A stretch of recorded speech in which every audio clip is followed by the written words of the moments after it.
Good morning, everybody. Welcome to the Social Housing Roundtable. Welcome from all over the country. I know we've got people from right down south to the very north, including a couple of people from Newcastle who I just want to say massive congrats to. And if you're still celebrating, then kudos to you for it.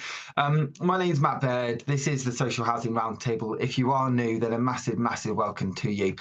We've been running this now on and off for 4 years, but really, I guess, on for the last 2 years in particular. This is episode 169 of the Social Housing Roundtable. We are doing a bit of a countdown to 200 towards the end of the year. So keep an eye out for that as we slowly move towards that as well. But the idea behind this forum and the reason it's here, the reason it was created in the first place, was to bring people together to debate, discuss, share ideas, no matter your level in housing, whether you are a chief exec of 30 years, whether you're a housing officer of 5 minutes, whether you are a tenant, a brand new tenant, a tenant who's been using housing for generations, whether you're a consultant, whatever it is, your voice is welcome here. And you are encouraged to disagree respectfully. You're encouraged to debate and engage in conversation in a way that I feel we have sometimes lost the ability to do so. So a huge, huge welcome to everyone who's able to join us already today. My journey in all of this in the social housing world has been through recruitment. I've been recruiting in social housing for 14 years. I partnered with a business called Spire House last year after being self-employed for 4 years. I'm still self-employed and consult and partner with the amazing team there. So if you are looking for support, do know that the reason this stays free and open to everybody is because of that recruitment arm. So if you are looking for support, do please reach out. And I'm also for a charity housing association in Birmingham. The other way this is funded is by our amazing sponsors. Today's session is sponsored by Black Country Housing Group, and we're incredibly grateful to them for it. And we also have our brilliant annual sponsor in Alertical. We have 2 weeks left of this stint of our yearly sponsorship, and we've got some exciting announcements coming soon in the next week or so regarding what sponsorship is looking like for 25-26. So a huge, huge thank you to Alertical for helping this grow and allowing us to put some more resource into this over the last 12 months. So to those who have been to the roundtable before, you will recognise Sureya. Sureya joined us last year for a number of Walsall Housing Group in her previous role, helping us to grow the Health and Housing Partnership series that we did over 4 sessions last year.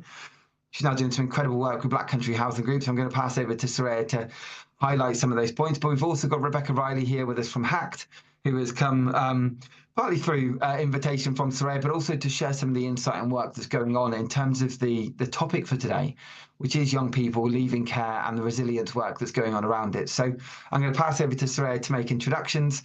Then we'll get Rebecca to make her intros, and then we've got a quick poll before kicking off today's discussion. So Sureya, I'm going to pass over to you. I'm not sure how to follow that, Matt. Good morning, everyone. I was introduced to Matt some time ago, and just want to say that the work of Social Housing Roundtable is incredible, and one of the reasons I reached out to speak today about this is because of the collaborative nature of the Social Housing Roundtable. So I'm Sureya Gulzar. I'm head of social business at Black Country Housing Group. So we are the community investment part of Black Country Housing, and everything that we do as a social housing landlord is to support people to thrive in our communities, and we just so happen to do that by building homes. My interest today is to discuss our Foundations for Life project and talk to you a little bit about our journey on supporting care experienced young people. Before I bring Rebecca in, I'd just like to introduce my brilliant manager, Katie McAllister, who is leading Foundations for Life. So Katie, if you'd just like to introduce yourself. Thanks, Sureya. Yes, I'm Katie McAllister. I'm one of the project managers on the social business team at Black Country Housing Group. And Foundation for Life is one of the projects that I manage, which has come out of a previous project, Care to Mentor, that was also working with care experienced young people. Thanks, Sureya. Rebecca. Oh, morning, everyone. Lovely to be here and see so many people joining the call. It's great. I'm Rebecca. I'm the head of communities and projects at HACT. And HACT are the Housing Associations Charitable Trust, hence the acronym. It's a bit easy to remember. And essentially, we are the sort of charitable friend of the housing association sector, supporting it with sort of tools to help measure data and impact, services to help develop sort of strategies and plans for working with communities and across the broader work of housing. And the bit I get to work on is the gorgeous bit of housing. So I get to work with all the sort of communities teams like Sureya and Katie's team across the UK. And my background's in sort of social impact and working with lots of social enterprises and charities. So it's really nice to be back in the housing sector and looking at those new initiatives that can really support communities to thrive, even in these really difficult contexts. So it's lovely to be here today, and I look forward to the conversation. Thanks very much indeed. So we have got a very quick poll, which I'm just going to ask people to fill in, just to get a feel really for where people are today. So if you can hopefully see that now, I'm hoping that'll come up. Just 3 quick questions in terms of getting a feel for just what our audience today is sharing. Is that coming up for everybody? I can't see answers yet, so it's because my answers aren't live. Lovely, they're coming through now. So if everyone could just give 10, 15 seconds to just quickly answer those questions, that'd be fantastic. It would just give us, as I say, an idea of insight into care leavers, whether or not organisations have dedicated support at the moment, and really what brought people to the session today. Because obviously this is going to be hopefully a session you're going to learn plenty from, but also have plenty of chance to debate and discuss and share thoughts on. So I can see we've had nearly 30 responses. I think there's a few people just left to fill it in, so we'll give it another 10 to 15 seconds or so. Thank you to everyone for being able to share your insight. That's 82% participated. Can't see anyone else filling it in. So we will end the poll there. Thank you, everybody, for that quick minute of your time. Sureya, you can see there that 47% of people are not currently delivering support for young people, want to know more about what peers are doing to support young people. 26% already deliver support for young people and want to do more, and 26% are here for other reasons. 56% support or house care leavers. And do your organisation or landlord have a dedicated support office for care leavers? 21% say yes, 42% say no, and perhaps interestingly, 36% don't know. And probably some interesting insight there. So I take it you'd still like me to share your presentation this morning, Sureya? Yes, please, Matt. Okay, I will start there. Hopefully, so just while Matt's bringing that up, yeah, that's come up for me. Great. Just to set out our stall, really. So, although I'll be talking to you about Foundations for Life and the history of care to mentor and kind of how we've got here, our intention really today is to harness some of the knowledge that's in the room and start off a conversation that I'm sure will lead to many conversations. We're really interested in working with organisations that don't currently work in this space, so we can support you with the materials that we have, but also organisations that do work in this space already to ensure that we are doing the right thing and having a collective approach to supporting young people. So Foundations for Life, my name's Sureya, as I said, Head of Social Business. I can't see the next slide, Matt. Yeah, great. So a little bit about us, Black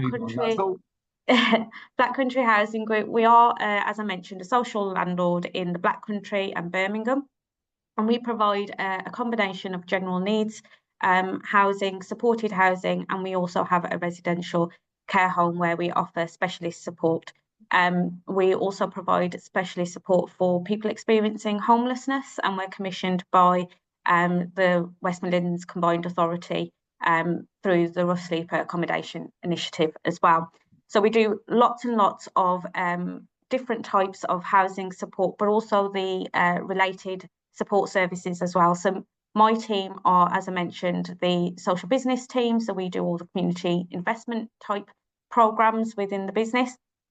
And those programs are broadly skills and employment services. So at the moment, we host a commissioned service called Digital Divide, and that is supporting people who might have low digital skills impacted by the wider determinants of health and actually just need some support in either accessing a device or accessing support to use that device to go on into employment.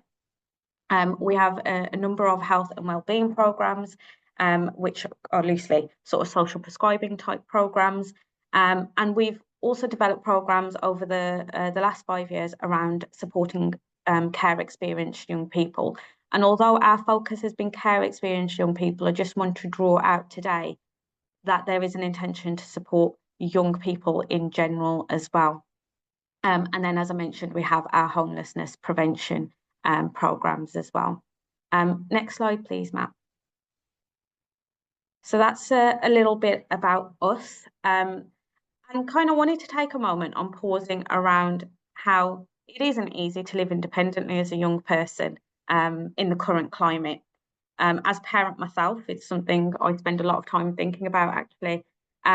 So we know that young people, this generation of young people are paying more out of their income in rent than any other generation. So 16 to 24-year-olds are spending an average of 47% of their gross income a month, which is significantly higher than the national average, which is 33%. And that's according to the rent affordability calculator.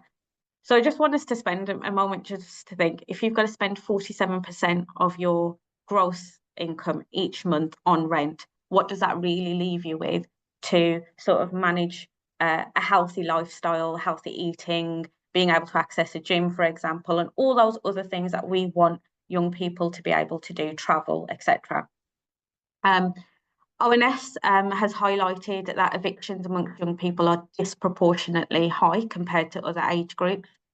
And we know that 67% of homelessness in England hasn't been successfully prevented or dealt with, and that's statistics from Centrepoint. So if we think about those things as a combination of ingredients that puts young people at risk of insecure tenancies, actually there's a lot that we can do in this space as social housing landlords and people working in this space to support young people and meet those gaps. You know, if we can address some of the challenges around work opportunities, employment, for example, gaining good employment, so you know salaries go up and they can pay rent and it's not hitting their pocket. If we can support all those things, then actually we should be able to reduce that insecurity for young people as a collective. It goes without saying that the effect of housing insecurity really impacts mental health amongst young people. And again, just, you know, drawing on our experience, and we certainly probably, a lot of us in this room don't need a report to tell us this, because we probably interact with young people on a daily basis in our jobs and within our families. But 60% of young people found that thinking about their current housing situation affects their mental health. And nearly 80% of the people through the reported through the Housing Futures report said that uncertainty about housing was affecting their decision making about their future. And that for me is a really sad statistic, to think that young people are so focused on their housing situation that it might impact them taking up opportunities and broadening their life opportunities.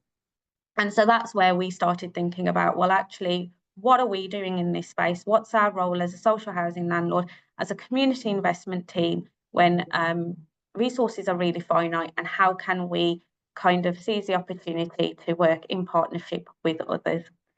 Next slide, please, Matt.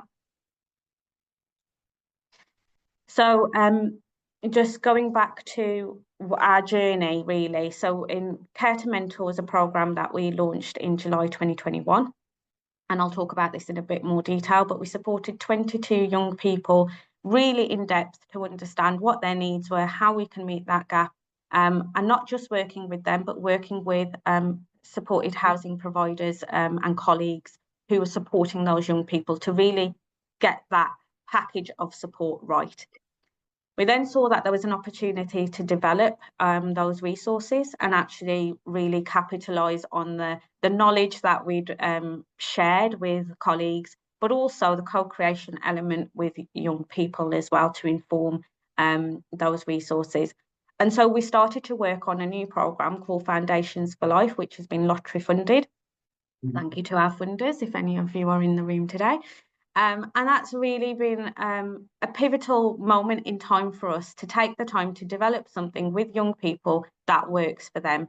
And it also started to inform our thinking about, well, actually, what is our role and what is the gap here, and how can we make the most of the 3-year funding that we've had to support the broader agenda in supporting young people. And so we launched that project in January this year, and that brings us to today. Next slide, please, Matt. And so just talking about Care to Mentor and how we've ended up with Foundations for Life. As I mentioned, this is supporting 22 young people who are transitioning into independence. So I'm sure, again, I don't need to tell anyone in the room that works with young people, there is a total cliff edge for young people, and I'm really passionate about it. And I'm fasting as well today, may I just add. So I have a bit of fasting brain, so you're going to have to bear with me while I get on my soapbox. When young people are care experienced, they have a moment in time or a period of time where they have lots of adults supporting them with the decision making or making decisions for them, providing support and care, often in high supervision settings, I'll put it that way. And then all of a sudden they get to an age of independence, and all of that support and decision-making support drops off, and it completely cliff edges. Some young people are really lucky, and they'll find good organisations or groups of supported housing providers that continue that support into supporting them into independence. However, for a lot of young people, what we've been hearing through this project and others is they've almost felt completely blind when it comes to then living independently. And all of a sudden, there are expectations for them to make decisions about really life-changing things, paying bills, you know, owning a mobile phone, knowing about your debt and all of those things. And so just pointing to some of the statistics on this screen, we found that our findings really did echo with Centrepoint's report. So 42% of care leavers felt ready to live independently when they first left care. But what about all those young people that don't? And 19% of care leavers have nobody in their support network that they could turn to for help. And just thinking about that, we often do work with St. Basil's, and Jean from St. Basil's talks about the level of support parents give young people. And again, just harking back to my own experience, I'm already thinking about how much am I going to have to spend to support my children into their first home, be that rent or be that deposit, whatever it might be. So if you don't have anyone in your network as a support, then where does that corporate parenting relationship come from? And that has kind of led to us thinking about our role within BCHG in supporting young people. Next slide, please, Matt. So throughout Care to Mentor, we stopped and started and evaluated as we were going along. And this is just a bit of a word cloud from some of the things that we heard from support staff. So although we co-created with young people, it was also important to co-create with colleagues to ensure that the gap in support is met.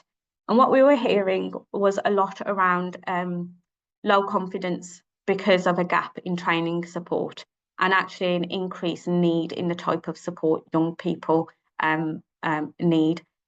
I wasn't at BCHG at that time, so this project was managed by my predecessor. So just want to bring Katie in, who does have a lived experience of this project to talk about her experience. Thanks, Sureya. Yeah, I think really what I was thinking about was very often it was one small thing that would really cause so many problems for a young person who, as Sureya said, it is a cliff edge. And once they move into that accommodation, very often as well, because of the high rent of supported accommodation that they're living in, they're unable to work prior to moving out. So everything happens all at once. They move into their own accommodation, they're getting a job. And, you know, for those young people that we were supporting, something as simple as losing their mobile phone or their mobile phone breaking, that could cause, you know, so many issues for them and such a breakdown. And, you know, places like housing organisations, you know, we have access to mobile phones. We're a member of the data bank, so we can give out SIM cards. Simple things like that, when they have no parent to turn to, no one who can support them, simple things like that can make such a huge difference on their journey, and just keep propping them up and enabling them, because you know, it's such a change for them, and there's so many new moving parts, that those small little bits of support can just be so helpful. And I think, you know, the reason we thought around Foundations for Life was because working in those supported accommodations with those young people, the staff themselves often didn't have the knowledge. We found that we were sharing lots of things with staff to help them support their young people. And that's really when we thought, you know, we've got a lot of knowledge here that we can share, and why we've developed these sort of train the trainer sessions, so that we can upskill those staff to support young people prior to that move, so they've got as much knowledge and confidence as they can have, really. Brilliant. Thank you for that, Katie. And, you know, just reflecting on what Katie was saying there, is about resilience. Something like losing your mobile phone can be catastrophic, because actually if everything you have is on that mobile phone, because actually you don't have access to a laptop and you don't have people you can turn to, can have serious consequences for a young person. Next slide, please, Matt. And so that kind of brought us to Foundations for Life. And I hope what I'm getting across here is this is very much an organic project that's grown out of what we've heard, what we've seen, what we've researched, what we've co-created, and is very much meeting a need. So as I mentioned, we've been funded by the National Lottery, and I've mentioned that for a couple of reasons. We really acknowledge that doing this work is really difficult. It's often work that comes outside of core housing responsibilities, and so therefore we have to look at funding opportunities, and the National Lottery have been really supportive. So I would say if there's any partners out there that are thinking about doing this, you know, National Lottery is a great place to go. So we've committed to working with 36 supported housing providers over a 3-year period. We look to work in partnership at BCHG, and for those of you that know me, that is very much my bag as well. And that's because we want to look outside of BCHG. We're really comfortable with what we do for young people, and we want to grow that. But actually, this is about sharing knowledge and making sure we're making the most of the resources that we have, and make sure that we get it right, because actually it's that learning journey and co-creating together that is going to make an impact and a difference, and shift the dial for young people across the country. So we'll be co-creating with young people to identify the support that they need for a positive tenancy experience. So really identifying, as actually a social housing landlord, what do we expect to see from young people, and being really clear about that in terms of that positive tenancy, but also from a young person's point of view, what do they need to meet those expectations? And then working with supported housing providers and carers and providing training. So we have a set of materials, but that's not to say that they are fixed. We would love to work with others to continue to evaluate and refine those. And then, as I mentioned, developing a collective approach that can become sustainable and owned by care experienced young people as well.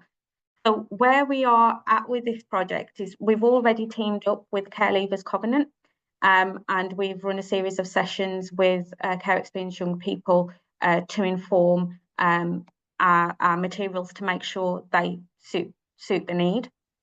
And we would also like to kind of start to talk to other partners that are working in this space and aren't working in this space to, again, have those conversations about where are the gaps for support, both from a staffing point of view, a colleague point of view, and from a young person's point of view as well. Just going to, yeah, so in terms of those sessions that we've hosted, that direct feedback will have an influence on and kind of what we do next. So at the moment, we are looking at kind of format of our materials, how we deliver those, where we deliver those, you know, is that online, is that in person? Because actually what we were hearing from young people is sometimes it's great to have things in person, but sometimes it's great to have things online as well. Next slide, please, Matt. And so coming together within the partnership, what we want to do is really recognise, well, what is our role as a supported in supporting young people? So as I mentioned, this goes beyond care leavers. We know that young people in general are disproportionately represented in evictions, and capitalising really on the opportunity to address a shared challenge for a greater positive impact. And what I mean by that is there's a real business case around this as well. As a social housing landlord, by supporting young people to thrive, to get those better jobs, to live healthier lives, to eat better, to take up opportunities, actually supports young people within our social housing cohorts to pay their rent ultimately, and to be those positive tenants that are committed and connected to their communities as well. So there's a broader impact that we want to achieve. And by doing this together, we'll be making the best of our limited resource, but I have said our abundance of knowledge, because my observation coming from the community sector into housing has always been how great we are at sharing knowledge and resource. And I think this is a great programme and project and theme for us to collaborate on and kind of take forward as well. Last slide, please. And so lastly, I just kind of want to, before I hand over to Rebecca, is to say kind of what we want to do over the next couple of years is to really define what support a positive tenancy experience looks like for young people. And what are the ingredients, the mechanisms, the materials, the conversations that make that come to life. And we'll be looking at meeting that need through co-creation, as I've mentioned a few times, with young people, but also with colleagues as well.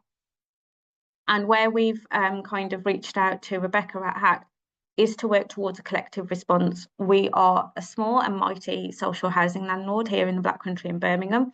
And what we would love to do is hear from others and work with HACT to really, I guess, drill down and make the best use of what we've got to really ensure that we can have that collective response for the future. So I'm going to shut up there and get off my soapbox about supporting young people and hand over to Rebecca. Thank you for listening. Oh, thanks, Sureya. And I'd say stay on the soapbox. That's what we should all be doing, right? So I think what might be useful is to sort of share why this piqued our interest at HACT and what's brought us into the space today. And I suppose one of the first things I wanted to share was that in a conversation with my colleague Catherine, who's on this call today, she shared that actually Birmingham is a really young city. So to support young people in this space feels really appropriate. And I had a quick look, and it is the youngest city apparently in Europe. 28% of Birmingham's population is under 20. So that data should be pointing us towards how do we support young people in this space. So it's really exciting to see Black Country Housing Group working in and around Birmingham and the Black Country to really drive forward such a valuable project like this. I think the other thing that piques our interest at HACT is when we can see ideas and these sort of principles being translated into practice and change. And I think sometimes that's really hard to do. And it's really hard to do when it's trying to address challenges that have been prevalent in communities and for communities for a long time. So when having conversations with Sureya and Katie about this work and seeing how the project as well has happily evolved and responded to learning over time, feels really exciting, because it feels like one of those projects that is trying to put learning and ambition for change into action and make a real difference as well in local communities and places. So at HACT, as an organisation that's really passionate about seeing change happen in communities, this really has piqued our interest. And I think for young people, we at HACT have tried to bring together networks to support partners drive a change with and for young people. but they haven't always materialized in the sorts of impacts we were hoping for. And I think it's because we were struggling to pin down what some of those mechanisms for change were. So this conversation has been really helpful because I think it helps provide one of those starting points for change in this particular area. But then, as you said, Sureya, it can then snowball and ripple effect out into broader ways to support young people because it's had a place to start building those relationships with young people who can then inform what those other aspects of support or ideas can be. So I think that's really exciting. Recently, we held a conference about community investment and social housing at the end of last year. And at the end of that day, we had a panel discussion with residents who were living in social housing from across all different bits of England and from a range of ages. And we had a couple of people on that panel who were part of a Partnership for Young London sort of peer research group. And they'd been doing a piece of work to look at the relationship social housing providers have with young people. And one of the key things that's come to the surface for them is about how can the sector work with young people to find those structures and levers where young people can really have a voice on the sort of relationship that they have with their providers. And again, for me, this signals one of those projects that is trying to do that, is trying to co-create with young people. It's learning as it goes. It might not always get it right, but it's open to how it shifts and changes. So that effort to co-create was really aligned to what I was hearing from young people living in social housing at the end of last year. So for all those reasons, it's piqued our interest at HACT. And in the area of work that myself and colleagues look after around community investment, we're really keen to provide space for learning, and where things are working well or where there's been really useful learning that others need to hear. We're really keen to provide space for that to be shared, but also sort of resource spaces so people can share what those toolkits might be or what those top tips are. So it's really interesting to hear what comes next in this conversation to see if this has piqued your interest as well, and if it's something that you want to connect in with around the Foundations for Life project, and also more broadly, if this is an area of interest for you that you would want to be part of the learning journey for with the sector. So I think I'll pause there, but hopefully that helps set out why it's piqued our interest and what our hopes would be alongside the Black Country Housing Group team. Thank you very, very much. And a huge thank you to Sureya, to Katie, for Rebecca for sharing their insight. While we're waiting for questions to come through, thoughts to come through, I did put in the chat box there, but if anyone would like to come in, please do use the React raise hand function, and we'd love to hear from you. Or feel free to chat, and we'll absolutely welcome you in. This episode of the Social Housing Roundtable is sponsored by Alertical. Alertical helps as many people as possible feel safe, connected and informed by combining ingenious technology and award-winning human contact. Alertical's digital engagement solution helps social landlords proactively know their customers and properties by putting a portable touchscreen in every home, offering a daily property check through the optional OK Each Day service, plus repairs reporting, tenant surveys and much more. They also provide Beyond Warden Calls, an easier, simpler and lower cost wireless warden call solution with video door entry, dispersed telecare and smoke alarms. Alertical works with over 60 housing providers across the UK to enhance two-way engagement between customers and landlords. In 2022, Alertical won the Queen's Award for Enterprise and Innovation, and in 2023 won Housing Supplier of the Year. I'm delighted to have them as our sponsor of the Social Housing Roundtable throughout 2024. Yeah, Jim, over to you. And then Catherine, were you raising your hand there, or am I making that up? Maybe not. Jim, over to you first. Yeah, good morning, Matt. Morning, Rebecca. Morning, everyone. Very interesting to see. As you know, Rebecca, I follow HACT quite a lot there. What you're doing and how you've been helping in terms of that, for me, is a great bonus.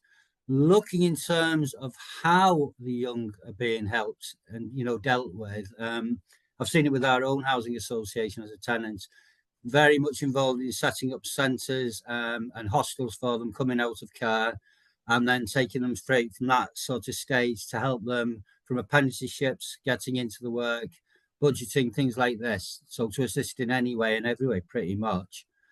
But I think the thing stems further than that, doesn't it? I think it can be the fact that sadly these days, a good percentage of the parents and grandparents aren't much more than middle to late 20s in some cases themselves. And so maybe they themselves are in need of that support and skills.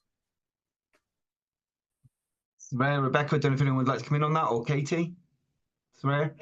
I think that's a really great point, James, and I think something that was previously spoken about on Care to Mentor as well, actually, because some of our young people might also be parents, and kind of what's their experience and their relationship with their own parents, and kind of working around positive family dynamics as well. And that's kind of what we're really open to. So hearing from that experience from young people, is there an opportunity to work more broadly with families as well? Although, you know, our interest might be care experience, there's a much broader conversation to have there, isn't there, for sure? Because what I've suggested is, very briefly, is that there's such an untapped resource of people now living on our estates and things who've been mothers, fathers, worked in administration, all of these things. They can come in and teach budgeting skills to the kids, have a dry house on these estates, so that, like we did when I worked with autism, we had a house for the older adults leaving, so that they could learn about cooking skills, basic cooking meals, basic budgeting, how-to skills. And then they were ready to move them further on into society. So I think so many people who are semi-retired, who are great cooks, brought families up themselves, could be used. It's an untapped source, just not being used by the housing associations and the sector in general. Absolutely, James. Alongside community colleges. Yeah, and within Foundations for Life, we recruit volunteers.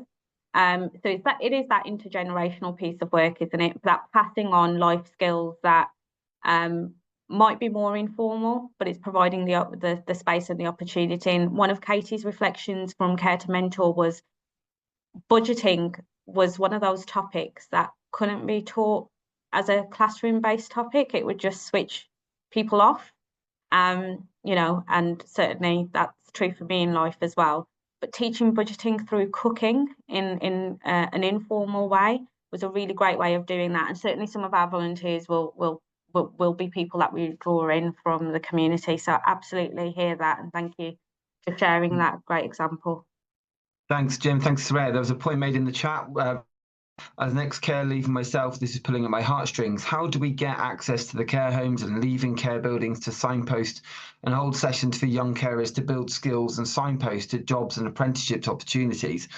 I'll get an answer from a panel, then I'll go to Richard. But is this something which you feel has just been left for too long? I can see kind of Katie and Rebecca particularly kind of nodding along there. Is it that we've left this, you know, societally for so long that we're kind of trying to now chase that ball as it's rolling down the hill, as it were, or is this achievable in terms of really making change? I don't mind who'd like to dive in first. I'm happy to dive in first. And yeah, Morris, thank you for sharing that in the chat. It's an area that definitely needs more attention, and I think the cuts to community services and our social services across the country over the last few years have obviously not helped, because perhaps there's been more of a culture of punishment and there has been support. So I'm really hopeful that with organisations like sort of housing associations and other social housing providers who are in their local places for a long time, if they're able to convene and rally change around this topic and support care leavers in greater depth and bring others along on that journey, that change can be possible and it can be there for, you know, it can be sustained. But I think that does need to happen in partnership with those that have those lived experiences and by staff that have the appropriate training and support to do that well. And I think, you know, what Sureya and Katie touched on about how to train others to do this work is a really important component of making that a success. And things like trauma-informed approaches and pragmatic ways to share learning rather than traditional sort of classroom-based things in front of screens, and being more creative is going to be the keys to making this a real success and scaling it as well. Katie, are there any thoughts you'd like to add before I bring in Richard? Yeah, I mean, I think, I'm sorry, I'm also looking at Alex's comment in Yeah, Alex had said to us, I think it's important to ensure the local authority leaving care services are utilised and encouraged to lead with the young people, as there's a danger they'll become more hands-off if they see housing pick up the slack. Yeah, and I think that's why, you know, we are looking at this train the trainer approach, because otherwise the issue with all of our projects is when that funding comes to an end, you know, a support has been built up there, and then that funding ends and that support goes away, and it, you know, you're back to square one again. So I think it is important that we are training up people who are working within those accommodations with those young people, so that they have the skills. And also, I'm sorry, I'm just trying to read the comments at the same time. Yeah, I mean, I think for us, you know, there is a lot of staff turnover in those accommodations as well, and the priority really is to have a home for someone when they're, you know, when they turn 18. That is the priority.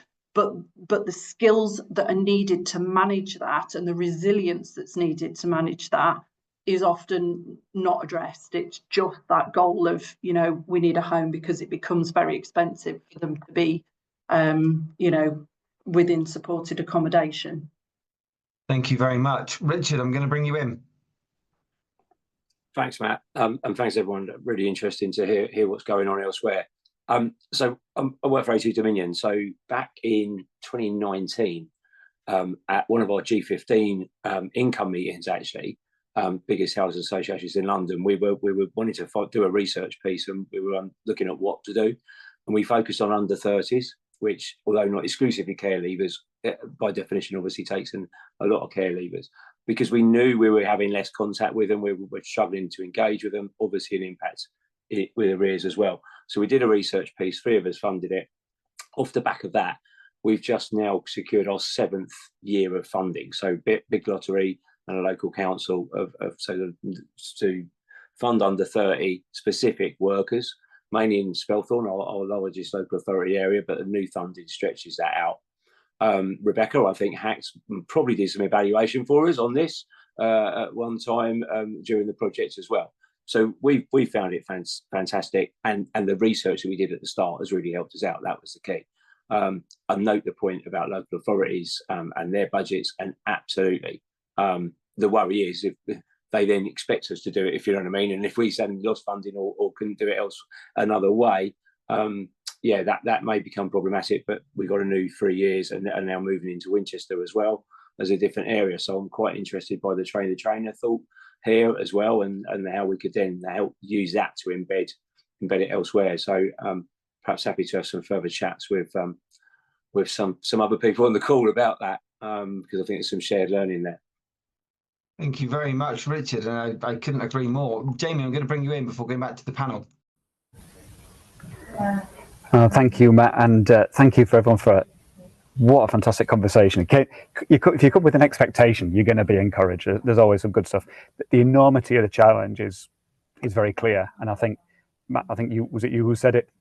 Are we chasing the ball rolling down this one? Definitely. I think the generational move away from families providing support for itself, and the redefinitions of everything that's gone along with that, has kind of left organisations as kind of pseudo parents, performing pseudo parental roles. And how much shouldn't we be doing that, but have to because of the realities of that? I think if you track this one all the way back, there's an issue of vision. What are visions for our communities in terms of support for people-centered services? Where are the value of our people? Because first of all, there's no way we can do this by ourselves. Not in the housing sector. We do not have the resource, and we are not placed to be able to do this. It's kind of not our responsibility, and it is, because we are here to support and work alongside others who are co-visioned, who have the same input and involvement. I know I work for Burnsley Homes up in Barnsley, South Yorkshire. There's a local organisation who won the King's Award for Voluntary Services last year, who are creating a social directory here. Similar kind of thing, like-minded organisations who have great people and don't have the resources. They're not going to be able to achieve their vision, but the vision's there, and it's a beautiful thing. I was in a conversation with another organisation based in the States that they are starting to resource local communities in Ukraine for what happens when the war ends. And how do they start the process of rebuilding and also reconciling and dealing with issues of forgiveness and whatever else? So it's all there, the vision's there. And how do we then identify people who are able to speak into the same situations or similar situations that we're talking about here, who don't have people or necessarily or the targeted approach to be able to deal with what we're talking about here, but have resource, and their gift to us is just purely resource. How do we co-labor with them that they say, oh, all we can give you is cash and that's all we need, but yet it's a partnership that produces, you know, I don't want to start chucking out words, but kind of the synergy is all there. Otherwise we are going to labor ourselves with an unbearable burden, and we will do an injustice to ourselves. We will drive some of the best people that we've got out of the sector because their hearts are too big, because they care too much, and it will lead to further burnout. So it's not a case of let's just ignore and go back to the core of what we're serving, but it's that where do we operate at the fringes of our operating services and models and structures? And how do we identify people who exist in the same sphere, who live and breathe this same stuff and are able to co-labor for everything that goes along with it? Sorry, I've taken up a bit of time there. Please don't worry at all. Some fantastic insight from Richard and from Jamie there. Sureya, I'm going to bring you back in. Yeah, thank you. I just want to say thank you for all the energy and the contributions so far in this. And I knew bringing this topic would be quite emotive and kind of elicit some really, really good conversations. I guess what I'm hearing and picking up on is that managing that tension between what our role is and how much resource we have to put into this, and kind of where the local authorities sit within this as well. And it is something that we've started to think through at BCHG, because what we don't want to do, as Katie said, is set up this this kind of burden for ourselves and support that's unsustainable. So what we have been discussing, which I'd love to carry on the conversation via Rebecca and HACT as well, is what's our skin in the game as housing provider. And part of that harks back to, actually, we need young people to be resilient and supported in the right way to manage their tenancies, to continue to be successful tenants. And one of the things that has never sat right with me is when young people do lots of pre-employment sort of qualification support that are not recognised, that are not accredited. So they're jumping through hoops to prove that they are a good neighbour and a good tenant. They have been able to do coursework or take part in classes that are unaccredited, and they'll do all this incredible work, and then actually it's not recognised by any future housing provider, whether that's a private landlord or supported housing landlord, because we haven't got a collective approach in recognising that kind of work that young people have done. So some of this for me is about, well, actually, can we come to a consensus on what that looks like, and then a consensus around, well, if a young person does do all these things and we can support them, whether that's them going to a community organisation and completing something there with one of our partner community organisations, or whether they do it with us, how do we then recognise that they've done that? So actually when they do leave us because they are ready to move into another tenancy, they've got something to say, hey, new landlord, look at me, I'm a great neighbour, I'm a great tenant, and look at all this stuff that I've done. So we've been discussing with some universities in London around a digital badging scheme to recognise some of those things. So I'd love to carry on that conversation, but absolutely hear what partners are saying here today. We must manage that tension and make whatever we do sustainable through this co-production process. So I'll stop there and bring Rebecca in. No, thank you very much. I'm going to bring in Rebecca in just a moment. There were some points made in the chat that I just want to allude to before I do. So Morris has said, how about getting ex-care leavers on boards? If they're working within housing, I'd be keen to help in any capacity. I think anything promoting lived experience is vital. And end of the day, you know, as he's alluded to in a later point, I didn't pick up on the lessons being taught to me at the time. I had a great leaving care advisor, but I was naive. I got my money, I got my flat, and I was working a good job. But if I'd had more financial and budgeting and monetary schooling, I'd have been in a better situation. And he'd be very happy to signpost him where he can help and assist with this. And I think so often it's about that. I think sometimes a level of, I don't want to use the word arrogance, but maybe it is, you know, in terms of within housing, like we have given you the information, cool, well, you've had it, sink or swim, without really kind of going, well, actually, look, let's look at what situation that person's in more broadly. Are they taking it on? Is that their fault? What else is happening on more broadly at the moment? And there's been a point sent privately which said friends becoming family and support system, as well as outside agencies from peer groups. When family Bennett's run out, kicking them out to 16 plus to go to hostels like Salvation Army and the YMCA and the WCA. And then Denise had said, is there an intention to work within schools to inform young people about the challenges and skills needed to live independently? Morris has responded, definitely, but also thinking outside of the schools. Where are the volunteering opportunities? Is the approach fit for this generation? Can we humanise it all and not feel so classroom based?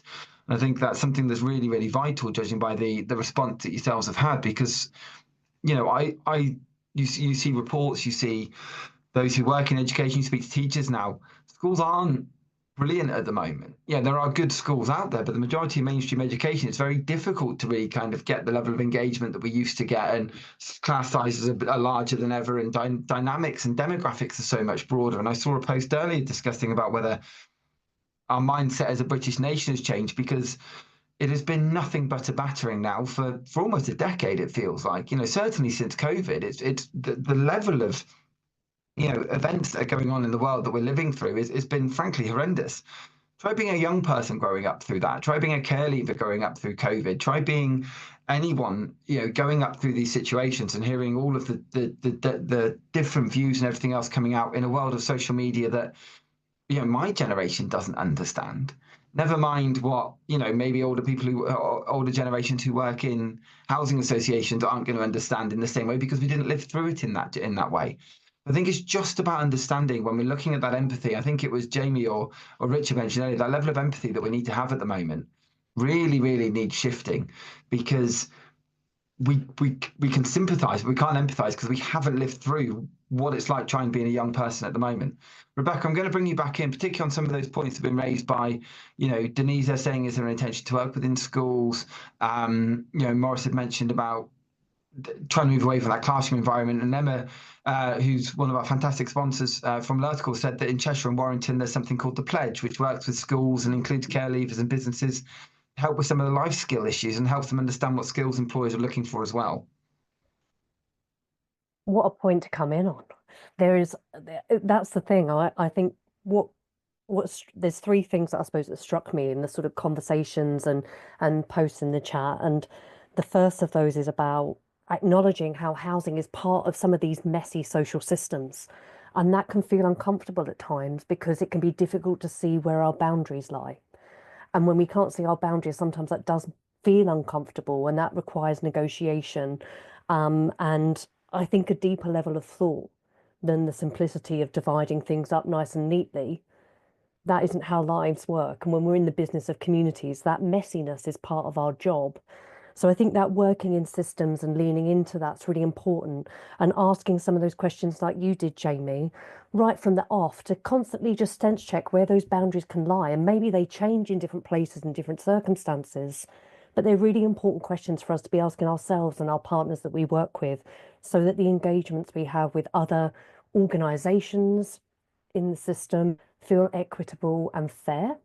I think there's something as well about how we acknowledge people's different experiences and strengths. And Morris, what you were sharing really resonated with me. I was part of a co-production project a few years ago, working with people who'd experienced homelessness and mental ill health and a number of statutory systems, and working with them in order to address gaps and barriers and to shape solutions was transformative. And it was transformative for the statutory services we worked with. It was difficult at times and it took a lot longer, but it was really effective. So it'd be really interesting to consider how we build on those things and how we build on the great work of Sureya and Katie and the team, who have been trying to, you know, instigate and bring people around that co-creation methodology would be really important. I think the other thing for me about housing is that we're really in a position to influence. And actually, if this is a topic where we feel change is needed, whether that's done directly by us or others, us having it on the agenda, us investing our research budgets in this area, us sharing with local authorities and our sometimes our politicians, that we think something needs to happen and change, can be really, really impactful. And I don't think we should shy away from that as a sector. So I think that's something we should be considering, because if we don't, then what's the long-term consequences of that? Would be my question. Thank you very, very much. There was a question in the chat, and where I've got a couple of hands up. We'll go 1 minute to Jim, 1 minute to Richard, then to the chat, and then we'll probably go to final thoughts. But Jim, a very quick one from you. Okay, well, I used to live in a block of flats, and two young lads moved in downstairs, two little Romany boys, gypsy boys, you know, and they didn't know how to cook and they didn't know how to clean. And me and my friend who shared with, he was a chef. So whenever we cooked meals, he cooked meals for them. Then they were struggling. They came up to do some painting and decorating, didn't know how to do it, came covered in paint. So they asked us to come and help. We decorated the flat for them. They sat there, put the telly on and watched Liverpool while we were decorating the flat. But they're really nice lads. But the point is, the Housing Association did offer, the support to help these young people who were coming out of care. And I think there is some help there, but there does need to be encouragement, both from family and from housing in that way. Okay, thank you, Jim. Richard, I'm going to bring you in. Yeah, thanks. It's that point that Rebecca made. I just think as a sector, we're still not brilliant at collectively vocalising and get it out there how much support we have in place for people. That if we have debates internally about what is our core business or not. We're doing this because ultimately we're trying to support our customers. They'll be our customers through hopefully for the rest of their lives potentially. But at the same time, that all comes away. There's a whole mess going on, more of a mess than there already is. And somehow we've got to try and collectively do that. Whether with the bigger reach you've got now, Matt, I know you're doing CIH Brighton and whatever, is that a way of trying to collate all the stuff that people are doing and trying to quantify it a bit more with HACT's help, whoever. But I just think it's a big miss. That's exactly why we record these. Someone said to me, why do you record them? Because we've got 100 and something episodes on YouTube there, and I'm always willing to connect people because that's the only way it will go. And it's about getting people in a room and going, can we leave egos at the door? Don't care what level you are. I don't care how long you've been in the game. None of that matters. If you have an opinion on this, we need to hear from you. Lade, I want to bring you in as we move into the last couple of minutes. Okay, I just want to say thank you very much for discussing this topic. I work in a local authority at the moment, and I recollect we had a visit from the ministry, and one of the things they did mention to us was upstream working. I totally agree that there's a need for us to work upstream.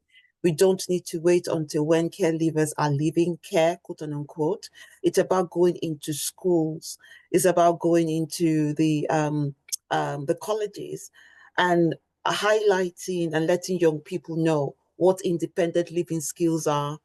I think what it looks like, the current process we have at the moment, is a kind of failure on all our sides, but the local authority, not a massive failure, but it's a lesson learned, I believe, that we need to continue as part of our continuous learning process in making sure that we're working upstream, getting people informed, arming them or giving them all the necessary skills for them to be able to live independently in the semi-supported accommodation, in the supported accommodation, and also in the schools. Thank you. Thank you very, very much. I'm going to collate some of the points we've not necessarily covered into one last, I guess, overriding, maybe continuing questions, which we may pick up at future sessions. We'll have to see how those run, because I'm aware we're nearly out of time. As I mentioned before, Denise has said, is there an intention to work within schools to inform young people about the challenges and skills to need to live independently? Ted White had said, so where do current care leavers go after leaving care? Is there actively somewhere for them to go, or are they out on the streets? Jamie had said, if we do in some way have a desire to help build an enduring vision for social housing's part in the wider part of service that help transform aspects of society, where do we go from here? And Grant has said there at the end, it's a cultural issue which needs to be adopted to meet individual needs. It's too standardised, thus makes it difficult for others to adjust to. And I think what all of that really highlights is the fact there is a desire and a wish to help and to change and to see to really have some impact. And yet it's still that kind of mindset. Well, where's the information? Where's it coming from? How do I get what I need to make the change that's required? The fact you're going to be working with so many local authorities and registered providers is going to be absolutely amazing. As we've seen time and time again, it just takes someone starting things to really start making that design. That's why when you said, can we bring this to the roundtable, it was an absolutely. But Sureya, Katie, Rebecca, in terms of final thoughts, what is that kind of next step? What needs to change now based on those questions that have come through? It still seems to be that lack of information is out there, despite the fact we've been doing this for years, doesn't it? And Sureya, I'll come to yourself first, then to Katie, then to Rebecca. Yeah, I've just copied down what Jamie said about the desire. I thought that's a great title of a starting workshop, actually, because we clearly all are passionate about this topic. We clearly know there's great work going on. And actually, when I came into post and picked up Foundations for Life, my first thought was, this is already happening in many places and people are doing it really well. We just need to start to join the dots better. We need to get the information out there. And to Rebecca's point, we need to lobby the right people to say, actually, hang on, housing sector is doing all of this great stuff.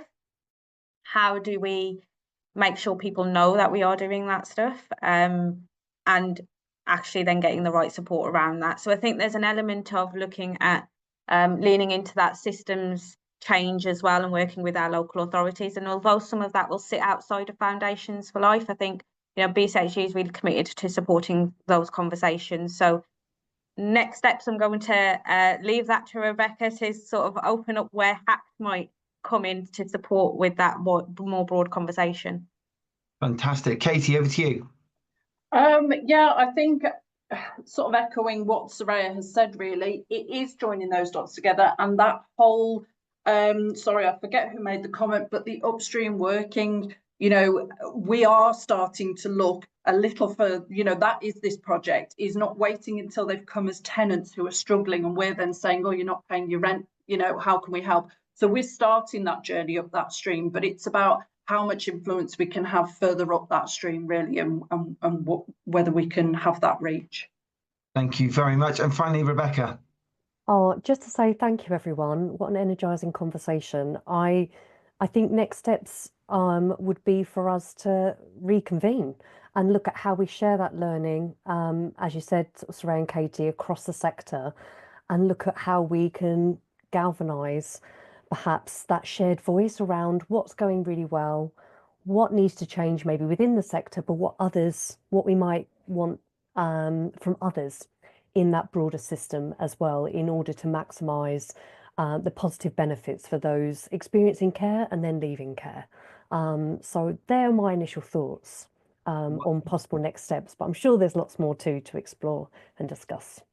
Well, I want to say a massive thank you to Black Country Housing Group and to Sureya for bringing this to the table today and for sponsoring today's session alongside Alertical. But massive thank you to you for starting off this journey. I think it's something that's clearly there. Next week on the Social Housing Roundtable, we're discussing long-term planning and retrofit. It's a bit of a different avenue of discussion, but just a huge thank you. If anyone did miss today or wants to recommend it, this will be live on YouTube and Spotify by the end of the day, so feel free to share it. But for now, Sureya, the team, Rebecca, Katie, a huge thank you to you all, and I look forward to seeing you all at a future event. Thank you very much indeed.